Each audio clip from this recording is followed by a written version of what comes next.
দেখুন যে পনিরটা ভাজা হয়ে গেছে। এখন আলু ভাজছি, আলুটা ভেজে নিচ্ছি। যে মশলা তৈরি আমার, আমি জিরে কাঁচা লঙ্কা দিয়েই রান্না করব। একটু আদা আছে, আর বেশি মশলা আমি দিই না, তেল মশলা একদম কম দিয়ে রান্না করি আমি। হ্যাঁ, আপনারা সঙ্গে থাকুন। আমি রান্নায় তেল একদম কম দিই। গোটা জিরে, শুকনো লঙ্কা আর তেজপাতা দেবো সম্বারে। আমার মেয়ে, নাতনি, ছেলের ঘরে নাতনি সবাই হাতে বানানো পনির খেতে খুব ভালোবাসে। সবাই, ওরা কেনা পনির তো একদমই খায় না, দোকান থেকে আমরা পনির কিনিও না। আমি যখন দুধটা ঘরে আসে, রোজ দিন দুধ ঘরে আসে, আমি এইভাবেই পনির বানিয়ে রান্না করি। আমার মেয়ে তো ছোটোবেলার থেকেই হাতে বানানো ছানার বড়া, পনির এসব খেতেই ভালোবাসে। আমার নাতনিটাও ওইরকম হয়েছে।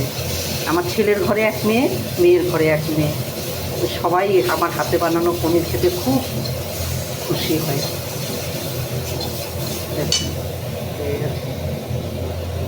আলুটা দিয়ে দিলাম।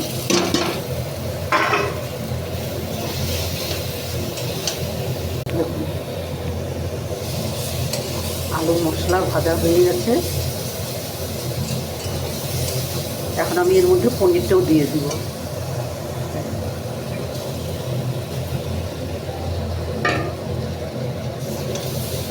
হালকা নেড়ে নিব, তাহলে মশলার সঙ্গে একটু মাখো মাখো হবে, মশলাটাও পনিরের গায়ে লেগে যাবে। আমি তো মশলা বেশি দেই না, জিরে লঙ্কা শুধু।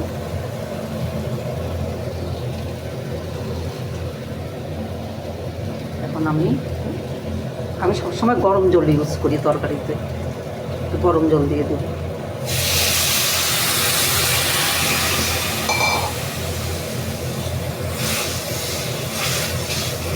আপনারা এইভাবে ঘরে ছানা বানিয়ে রান্না করতে পারবেন। নরম তুলতুলে হবে। হয়ে গেছে তরকারি। এটা একটু 15 মিনিট ফুটবে, তারপর নামিয়ে দেবো। বেশি রসা দেবো না আমি, বেশি রসা দিলে পাতলা হয়ে যাবে তো তরকারিটা। নমস্কার বন্ধুরা, আপনারা সঙ্গে থাকবেন, আমার চ্যানেলটাকে সাবস্ক্রাইব করবেন।